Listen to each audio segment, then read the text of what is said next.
All right. Good afternoon, everyone. So, today we're going to talk about something almost everyone experiences, but few people fully understand. The big question: why are relationships so difficult? So, the concept: love is natural, connection is human, and if we're wired for bonding, then why does it so often feel confusing, exhausting, and painful? So, here's the honest answer. Relationships are difficult because they activate every unfinished part of us. They don't just bring up companionship or bring us companionship, they bring us face to face with our emotional history. And today I want to break down some simple concepts that I have found in my couples counseling process, which makes the experiential sense essentially come to you. So, one concept that I often find in couples counseling specifically is that relationships activate our emotional baggage. Everyone has baggage. Everyone presents with baggage at one time or another in relationships. The issue here is that when baggage shows up, we often don't know how to navigate it with our partner. So no one enters a relationship as a blank slate. We're going to bring several things with us. So, for example, we have an attachment history. We often have family scripts. We understand conflict differently and have different conflict experiences, especially growing up. Some of us bring trauma. Some of us has feelings and memories of rejection. Sometimes we have abandonment fears. We often have shame and other triggers that relate. And sometimes we have these protective defenses that tend to show up. And so you may actually think that you're fighting about dishes, which is something, or you may actually be fighting over who takes out the recycling bin. But you're not actually fighting about the dishes. You're not actually fighting about the recycling bin. You're fighting about the underpinnings of what that actually represents in your relationship. So, what you're technically fighting about is, do I matter? Am I safe? Will you leave? Am I enough? Or am I too much? And truly, that's the deeper layer that people often overlook when they're in conflict in relationships. And so most couples never really slow down enough to actually name that layer. They get distracted by the content. And unfortunately, the content often doesn't even get solved in of itself because we often walk away feeling hurt, or one of us becomes defensive, or we don't feel heard. And that's really the deeper layer that people need to understand, is that we're often not just talking about these nuanced items of life, that we're actually activated and our partner's activated, and we have to take time to truly understand those parts of us and our partner, or you're going to find the relationship then becomes difficult. And so most couples never slow down enough to, like I said, name that layer. And instead, they continue to argue about that content instead of the process. And the process is what I often slow couples down to realize, is that the way that we're talking to each other, how we talk to each other, how we listen, and how we truly understand the emotions that are behind the contextual piece is actually the pathway forward to repairing and then eventually problem solving. And so, two, the second point is that conflict isn't the problem, the inability to repair is. And so, this is critical because obviously conflict is normal. There's no such thing as a relationship without conflict. And this is especially hard for those who are conflict avoidant. And in fact, you never argue may mean someone is suppressing something, right? As an example, it can also mean that someone is avoiding. So we have our conflict avoidance, and then someone may also be afraid. And so, again, for those of you just tuning in, conflict isn't the problem. The inability to repair is. And this, again, is critical, and to be reminded that conflict is truly normal. And so if you're someone who finds yourself suppressing, or someone who is avoiding, or someone who's afraid, remember that there's a pathway forward for you, because healthy couples argue. But here's the difference. Healthy couples repair. Struggling couples escalate, or they're going to withdraw. And so when our needs are unmet in a relationship, people do one of two things. They're either going to fight or they're going to run. And then obviously running can be avoidance and shutting down. So some phrases that people can often use to help and de-escalate is, if I get defensive, let me try that again. I see how that hurt you. Can I again try that again? And I didn't mean to dismiss you. Can we reset? And so when repair is absent, when attunement is absent, this is where honesty can be perceived as aggression. And so this is where resentment begins to compound. This is often where distance increases, because we are now learning we cannot trust our partner as a safe environment to voice our emotional concerns. And unfortunately, those narratives become hardened. And over time, the relationship doesn't die from one fight. Essentially, it's compounded resentment, it's avoidance, and something that I'll often say to couples, which has also been quoted by John Gottman, who's an expert in relationships, is that couples are often 6 to 7 years late for therapy. And so that's a lot of compounding negative patterns.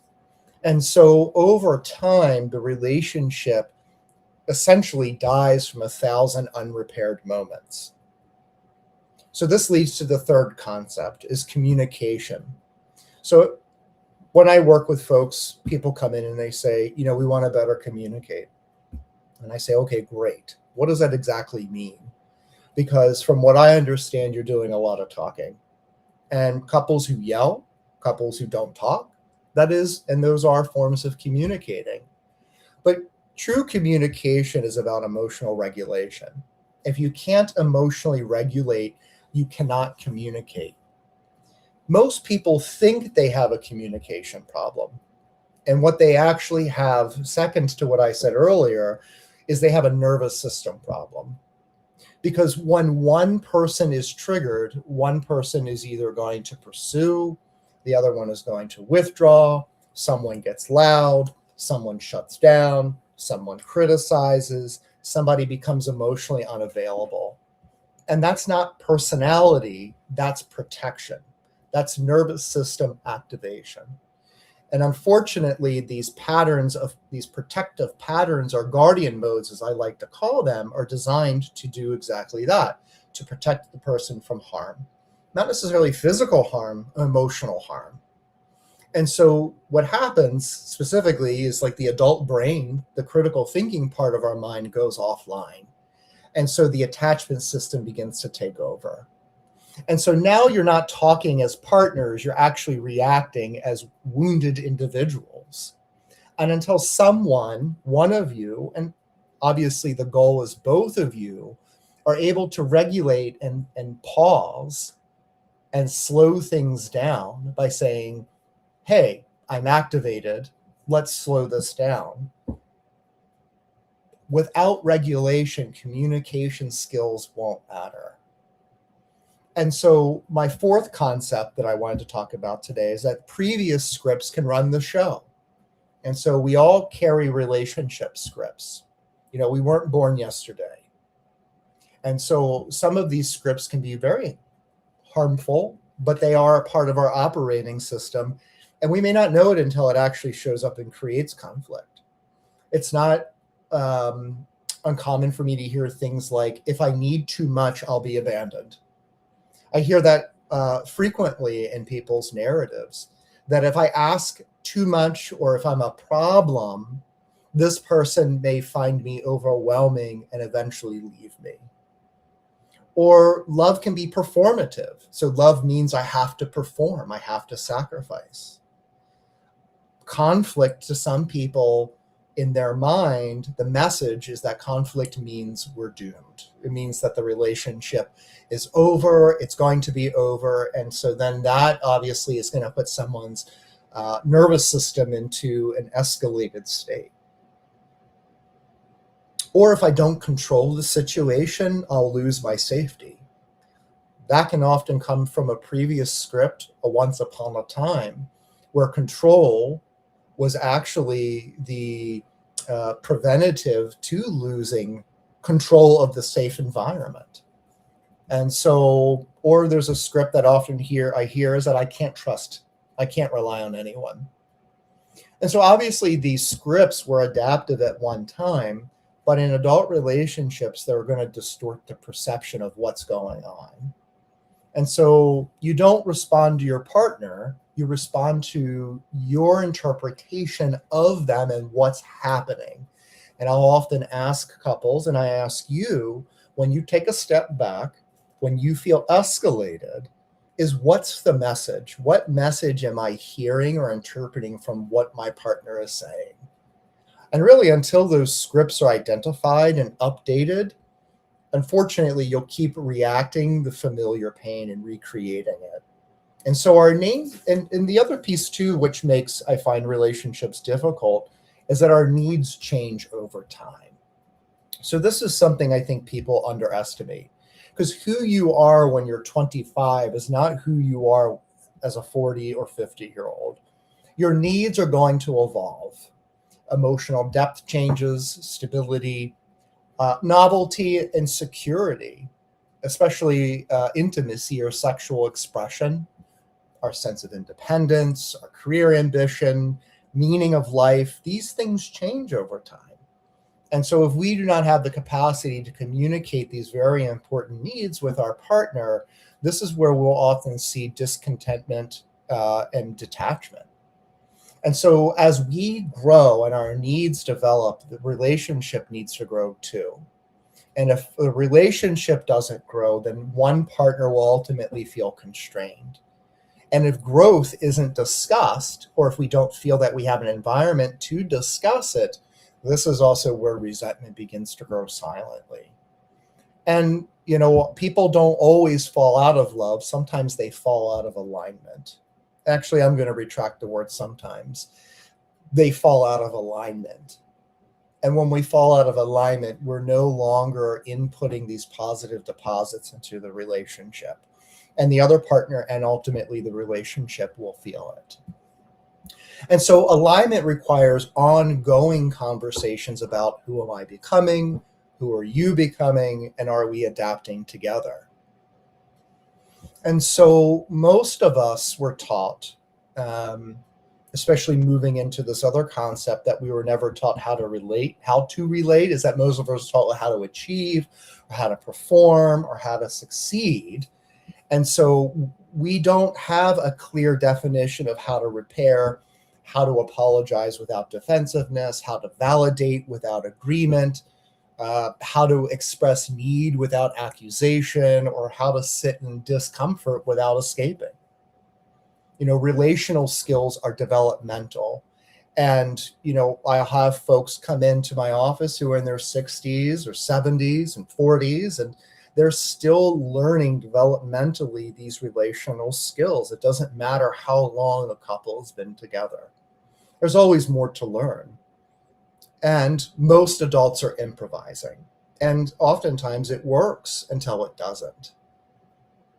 And so there's a reason why the inability to repair becomes the tipping point. And here's the hard truth. It's not betrayal that destroys most relationships. It's this chronic emotional disconnection that often will come way before betrayal or even infidelity. And so when these bids for repair are ignored, the hope is going to decline, a sense of safety will decline, and these efforts will decline ultimately. And eventually someone says, I can't do this anymore. And what they usually mean is I haven't been seen, I haven't felt chosen, and I don't feel safe bringing my hurt to you anymore. And so really repair requires humility. It requires patience and attunement. It requires saying, My nervous system reacted, but I chose you over being right. And I'll often ask people, do you want to be right or do you want to be effective? Being effective, that's maturity. And so again, relationships are difficult. And the why behind their difficult is because they require several concepts of growth: emotional awareness, nervous system regulation, accountability, adaptability, the ability to recalibrate, even the courage to confront your own patterns, and the willingness to repair. Relationships aren't difficult because love is flawed. They're difficult because intimacy exposes what they haven't healed. And so, really, the good news is that difficulty doesn't mean dysfunction, it means growth is required. And so, healthy relationships, again, are not conflict free, they're not perfectly aligned, and emotionally effortless. They're repair oriented. They're curious instead of defensiveness. They're willing to evolve. They're honest about needs, and they're committed to staying in the conversation. So when conflict happens in your relationship, do you tend to pursue harder or shut down? And be honest with yourself, because this isn't about being right or wrong or admitting that. It's about awareness. And this helps you as a viewer identify your own nervous system in pattern in real time, in real life.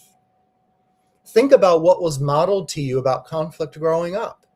Was it loud? Was it silent? Was there avoidance? Was there explosive? This concept is going to help you maybe take a look at where some of these patterns may have come from, and to examine your relational script. Ask yourself, after your last disagreement, did you repair, or did you just move on without resolving it? So thank you again for tuning in. If you relate to any of these concepts that we talked about with relationships, please tune in more for live video or streaming on my YouTube account. Obviously, you can follow me here on LinkedIn. And if you're interested in couples therapy or some sort of relational repair, please reach out to me. My website, www.paulsheesleylcpc.com. Thanks for your time.